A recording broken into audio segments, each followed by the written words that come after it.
আজকে আমি বিকালে নাস্তায় কী বানিয়ে খেলাম আপনাদের সাথে শেয়ার করব। তো ভিডিওটা না টেনে দেখতে থাকুন, আশা করে আপনাদের সবার ভালো লাগবে। তো শুরু করা যাক ভিডিওটা। দেখুন, আজকে আমি বানাবো চিতই পিঠা। গরম গরম চিতই পিঠা দিয়ে চা দিয়ে খাবো আজকে। বাচ্চারা অনেক পছন্দ করে চিতই পিঠা, তো আমারও খেতে অনেক ভালো লাগে।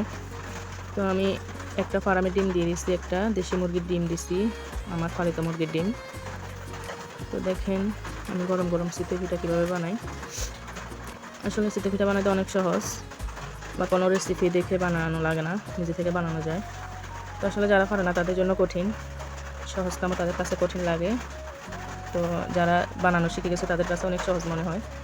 তো আমি তো শর্টকাটে মানে যে কোনো পিঠা বানিয়ে নিতে পারি। খোলা জালি পিঠা, চিতই পিঠা, তো গ্রামে তো মাটির খোলা এগুলা পাওয়া যায়, তো এগুলোতে চিতই পিঠা বা খোলা জালি পিঠা অনেক সুন্দর হয় বানালে।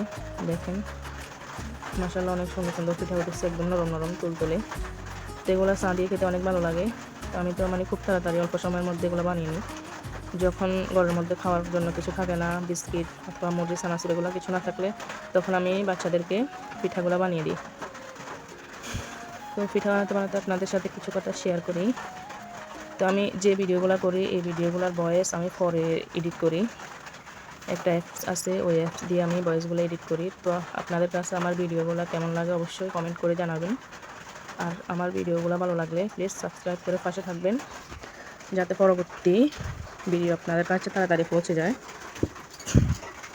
তো আমি লং ভিডিও বেশি বানাই না, আমি শর্ট ভিডিও বেশি দিই। লং ভিডিও বানাতে অনেক সময় দরকার হয়, বা ভিডিওগুলো একটু লং টাইম করতে হয়। তো আমার শরীর অসুস্থ থাকার কারণে আমি ভিডিও করতে পারি না। তো আর কেউ যদি ভিডিও করতে হেল্প করে তাহলে অনেক ভালো হয়। আমার তো কেউ হেল্প করার মতো নাই, আমি নিজে থেকে এগুলো করি।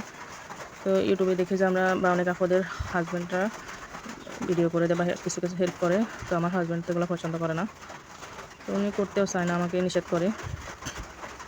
তো আমি অনেক আগ্রহ করে একটা আপুর কাছ থেকে কাজ শিখছি। তো কাজ শিখতে তো টাকা লাগে, আপনারা জানেন মোটামুটি টাকা অনেক লাগে।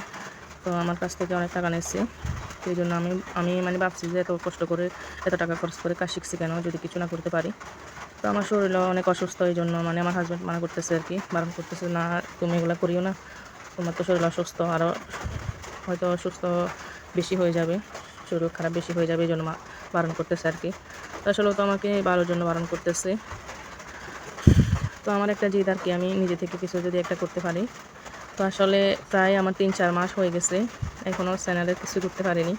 তো আশা করি ইনশাল্লাহ আস্তে আস্তে সব কিছু হবে। আল্লাহর উপর ভরসা রাখলে হয়তো বা কিছু করতে পারবো। তো যারা হয়তো পর্দা করে কিছু করতে চায় তাদেরকে আল্লাহ হয়তো একটু সময় নিয়ে কিছু ফলাফল দেয় আর কি, হুট করে তো আর কিছু হয় না। তো আমরা আল্লাহর উপর ধৈর্য রাখি, আল্লাহর উপর বিশ্বাস করি, কিছু না কিছু একদিন হবে। তো আমিও ঘরের কাজ সামলে, 2টা বাচ্চা সামলে সব কিছু একা নিজে করি। আসলে আমাকে হেল্প করার মতো কেউ নাই। তো আমার ভিডিওগুলো এডিট করতে বা আমার হাজব্যান্ডের সামনে কথা বলতে আমার অনেক শরম লাগে নিজের কাছে। তো ভিডিওতে দেখে অনেক আপুরা হাজব্যান্ডের সামনে নাচানাচি করে, হাজব্যান্ডের সঙ্গে একসাথে নাচানাচি করে, কীভাবে যে করায় কী জানি, আমি জানি না। তো আমার কথাগুলো কেমন লাগে অবশ্যই আপনারা কমেন্ট করে জানাবেন। আসলে আমি গ্রামের বউ, গ্রামের মেয়ে, এত কিছু বুঝি না, সহজ সরল।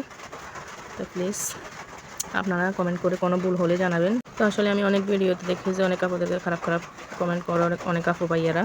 তো প্লিজ আমাকে কেউ খারাপভাবে কমেন্ট করবেন না, সবাই ভালো চোখে দেখবেন, আপনাদের বোনের মতো দেখবেন। তো আসলে আমি অনেক শখের বয়সে ভিডিওগুলো করতেছি, আমার হাজব্যান্ড অনেক নিষেধ করার পরে আমি এগুলো করতেছি। অন্য কোনো খারাপ কমেন্ট দেখলে আমার হাজব্যান্ড অত রাগারাগি করতে পারে আমার সাথে। তো প্লিজ সবাই আমাকে সুন্দরভাবে কমেন্ট করবেন। তো আসলে আমি তো কোনো খারাপ ভিডিও বানাইতেছি না। তো আমার চা বানানো, চিতই পিঠা বানানো কেমন হয়েছে সবাই কমেন্ট করে জানাবেন। আর প্লিজ আমার চ্যানেলের পাশে থাকবেন, সবাই বেশি বেশি লাইক দিয়ে যান। আর আমার চ্যানেলটা ভালো লাগলে সাবস্ক্রাইব করে দিবেন সবাই। তো আসলে আমার চা বানানো সবাই পছন্দ করে, আমার চা বানানো নাকি অনেক সুন্দর হয় বা অনেক স্বাদ হয়। তো দেখেন আমি অনেক সুন্দর করে চা বানাতে পারি। তো আমার ভিডিওটা কেমন লাগে সবাই জানাতে বলবেন না, সবাই কমেন্ট করে বলে যায়। আর আপনাদেরকে আরেকটা কথা বলি যে আমার এখানে যে একটা আওয়াজ শুনতে পাচ্ছেন, আসলে এটা বৃষ্টির আওয়াজ, অনেক বৃষ্টি হতেছে এখানে। তো আসলে টিনের চালে এরকম বৃষ্টির আওয়াজ শোনা যায়। আপনারা কিছু মনে করবেন না, ভিডিওটা এখানে শেষ করতেছি। আল্লাহ হাফেজ।